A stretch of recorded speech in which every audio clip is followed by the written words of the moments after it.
Bonjour, nous sommes en 2022, nous sommes dans le site de l'Institut Docteur Angélique et toujours dans le commentaire de la Somme théologique de saint Thomas d'Aquin. J'en suis rendu à la question 99, qui est une question de théologie hypothétique, puisqu'elle se demande quelle aurait été la condition corporelle dans laquelle seraient nés les enfants si Adam et Ève n'avaient pas péché. Donc, ils seraient nés avec la grâce originelle. Ça n'a pas eu lieu de fait, mais à la différence de saint Thomas d'Aquin, nous avons, nous, un modèle d'une personne qui a été revêtue de la grâce originelle, je dirais par préparation à la venue du Christ. Ça veut dire que le Christ, mort sur la croix vers l'année 33 après Jésus-Christ, eh bien, compte tenu de ce qu'il allait faire, et pour que sa mère soit là, je dirais en pleine communion avec ce qu'il vivait, a permis que à peu près 50 ans plus tôt, eh bien, elle est la grâce originelle, et donc la plénitude du Saint-Esprit dès sa conception. Nous voyons donc ce qu'auraient été les enfants s'ils étaient nés avec la grâce originelle. Et ça commence donc par l'article 1 qui demande « Dans l'état d'innocence, les enfants auraient-ils eu, dès leur naissance, une force physique achevée ?»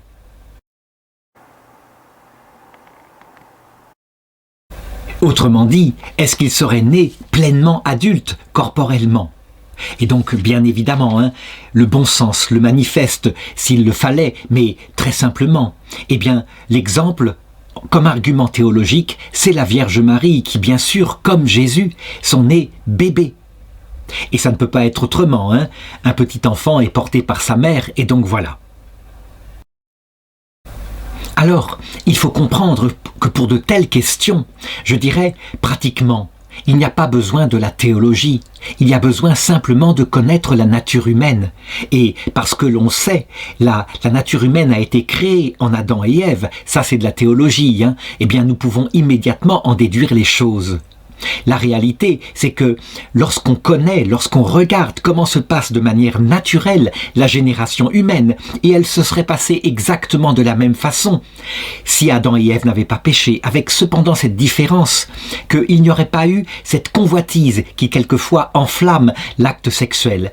Cela se serait fait naturellement et simplement dans un amour mutuel. Il n'empêche, d'un point de vue biologique, on voit bien comment cela fonctionne, et donc la fécondation se fait dans le sein de la mère et la fécondation se fait à partir d'une semence masculine et d'une semence féminine, et donc au niveau cellulaire, au niveau microscopique. Ensuite, selon un cycle très précis, avec l'émanation d'hormones à tel moment et tel moment de la grossesse, eh bien, l'embryon se développe, devient fœtus, puis petit à petit prend sa taille pour la naissance à peu près à 9 mois. Quant à l'âme du petit enfant, ça c'est de la théologie. Et nous le savons maintenant comme un article de foi grâce au pape Jean-Paul II. Eh bien, elle est tout simplement créée au moment de la conception, et non pas comme le pensait saint Thomas d'Aquin au 6e mois, lorsque le corps de l'enfant serait assez disposé psychiquement pour pouvoir recevoir la partie spirituelle. Non, non, répond le pape Jean-Paul II. L'âme spirituelle, elle est là pour unifier le petit être humain nouveau, et donc elle est là au moment de la conception. Alors, quelques objections tout à fait théoriques. La première qui vient de saint Augustin qui dit « Cette infirmité du corps, celle qui apparaît dans les enfants, répond à l'infirmité de l'esprit. Mais dans l'état d'innocence, il n'y aurait pas eu d'infirmité du tout, pas même de l'esprit, et par conséquent, les enfants seraient nés en pleine possession de leurs facultés psychiques et donc, forcément, de leur esprit. » Alors il faut répondre à cela que saint Augustin parlait en fait de ce qu'il constatait chez les enfants qui l'entouraient, la maladie qui en emportait peut-être 1 sur 2 dans l'Empire romain au IVe siècle. Et c'est cette infirmité-là qui n'aurait pas existé chez les enfants. Leur santé aurait été parfaite, leur capacité à lutter contre les maladies, les microbes, etc., pleinement exercée avec en plus l'aide des anges et de Dieu. Par contre, pour ce qui est naturel, à savoir le fait qu'un petit homme naît d'abord tout petit, avec ses facultés physiques, et pas encore le développement de ses facultés sensibles, puis ces facultés sensibles qui sont là, très primitive à la naissance, je dirais moins développée que ce qu'on voit chez les animaux. Sans doute parce que l'être humain qui a besoin d'avoir une grosse tête, eh bien, du coup, il est beaucoup plus dans un état, je dirais, primitif par rapport au petit animal qui, lui, dès le départ, doit être capable de se lever. C'est souvent le cas, par exemple, des herbivores. Et donc, eh bien, le petit humain, de manière naturelle, est comme cela, et ce n'est pas une infirmité, c'est sa nature, simplement, et ce qui est naturel n'a pas été changé par le péché originel. Alors une deuxième objection dit, on constate que certains animaux, je parlais tout à l'heure des herbivores, eh bien dès leur naissance ils se lèvent, ils doivent pouvoir courir derrière leur mère. Et donc le petit homme, qui est le plus noble parmi les animaux, parce qu'il est en plus spirituel, devrait pareil posséder pleinement ses facultés d'ordre corporel à sa naissance. Eh bien, je répondrai que le petit homme, il est recueilli par un papa, une maman, qui possède le plus puissant des instruments pour le protéger, à savoir leur intelligence spirituelle. Et donc, le petit homme, avec ce développement corporel particulier selon sa nature, eh bien, il est particulièrement protégé, normalement, c'est comme ça que ça devrait se passer, par ses parents. Évidemment, dans l'état originel, eh bien, là, les animaux n'auraient même pas cherché à attaquer les petits hommes, tant à cause de la protection des anges, mais aussi à cause de la présence de Dieu dans leur âme, dès leur conception, qu'aurait rayonné et fasciné, à travers la vie sensible rayonnante, qu'aurait fasciné le monde animal. Alors, une troisième objection dit ceci. Lorsqu'un petit enfant vient de naître, il est incapable de bouger, et donc, s'il veut atteindre quelque chose dont il a besoin, par exemple pour s'allaiter, et qu'il ne le peut pas, il se met à pleurer, c'est source d'une souffrance. Or, dans la grâce originelle, il n'y aurait pas eu de souffrance, donc manifestement, il y a là une contradiction, et on doit dire donc que les enfants seraient nés avec la pleine maîtrise de leur corps. Alors il faut répondre à cela, que ce qui est juste pour un petit enfant, qui est comme ça, c'est d'accepter sa nature humaine et ce corps qui peu à peu grandit. Et donc, certes, l'esprit a le même développement qu'il lui faut, considérant aussi ce qu'est son corps. Et donc les petits bébés, on peut le dire, n'ont pas d'aspiration encore d'ordre intellectuel, et donc pas non plus d'aspiration, par exemple, à courir un marathon. Donc ils se comportent naturellement, et c'est ce qui se serait passé s'il n'y avait pas eu le péché originel, eh bien en harmonie avec leur nature. C'est plutôt maintenant, après le péché originel, qu'on voit des enfants ou des adultes qui refusent ce que la nature leur a imposé. Par exemple, on le voit dans ces années 2022 où je fais cette vidéo, eh bien l'idée que être fille, être garçon, c'est quelque chose d'imposé par la société et non pas quelque chose de naturel.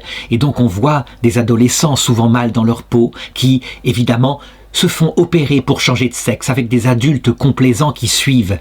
Il y a là, manifestement, quelque chose qui est une conséquence du péché originel, et cela n'aurait absolument pas eu lieu dans l'état innocent, naturel, où là, la volonté aurait accepté les données que Dieu avait créées, à savoir ce corps en croissance. Alors enfin, dernière objection. Il y a l'enfance où on est dans la défaillance et puis on le voit, la vieillesse maintenant avec le péché originel qui est un retour à l'état d'enfance avec la perte de la continence, la perte de sa raison, etc. Or, sans le péché originel, il n'y aurait pas eu ce genre de vieillesse-là avec les handicaps qui l'accompagnent, il n'y aurait pas eu ces souffrances. Donc, on peut dire que l'enfance, de la même façon, se serait passée dans la perfection.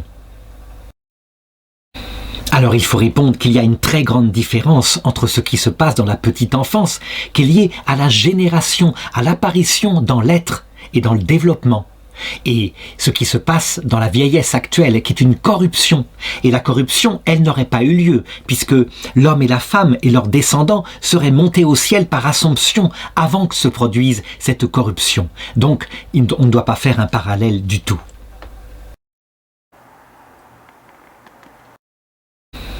Le deuxième article peut paraître assez étrange puisqu'il demande « Est-ce que les enfants seraient tous nés de sexe masculin ?»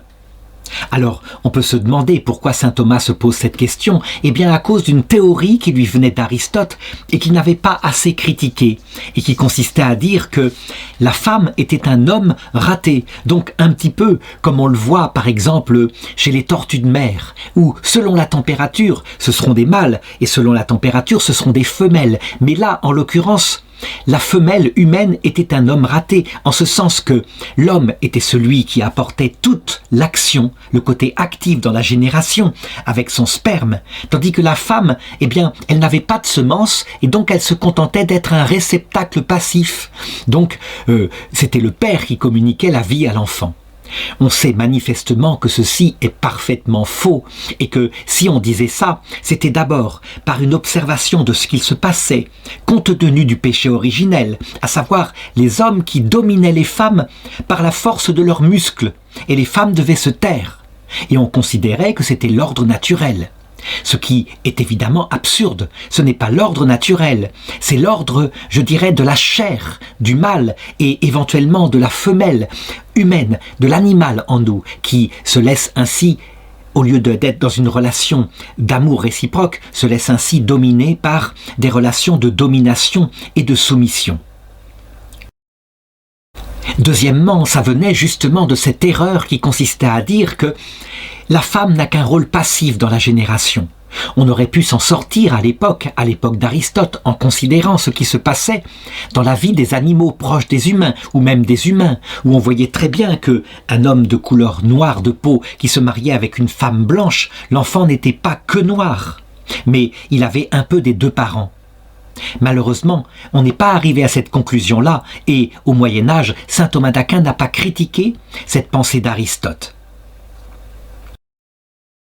Donc nous devons parler autrement, même si la réponse de saint Thomas d'Aquin, par contre, rejoint le bon sens. Nous savons maintenant que c'est le père qui va déterminer le sexe de l'enfant parce que il produit deux sortes de spermatozoïdes.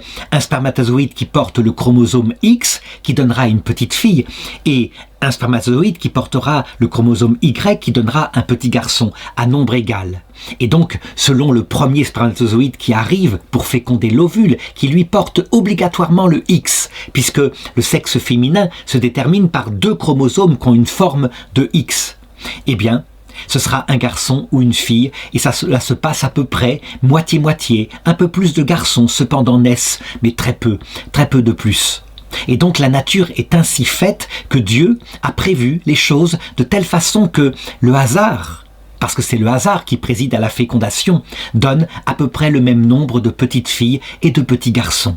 On peut considérer, par contre, que dans les sociétés où on tue avant leur naissance par avortement les petites filles, eh bien, ça encore, c'est une conséquence du péché originel. Ça veut dire que l'on considère qu'une fille, parce qu'elle est moins forte physiquement, parce que peut-être elle emportera avec elle une partie de l'héritage, eh bien, elle est moins importante qu'un garçon.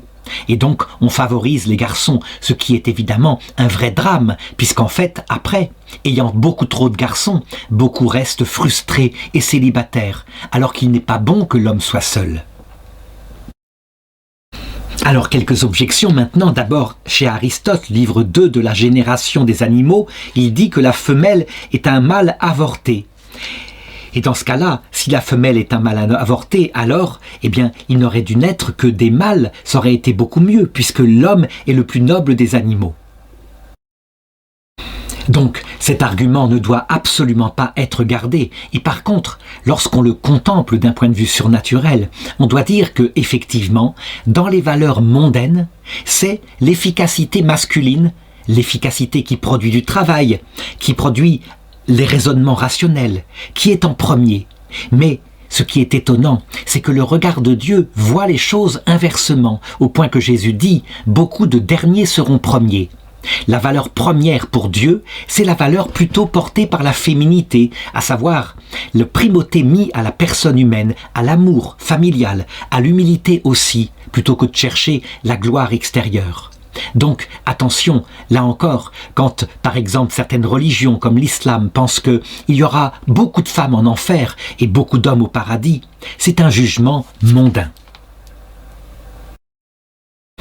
Le deuxième argument va dans le même sens, toujours cette idée que la femme est un homme raté.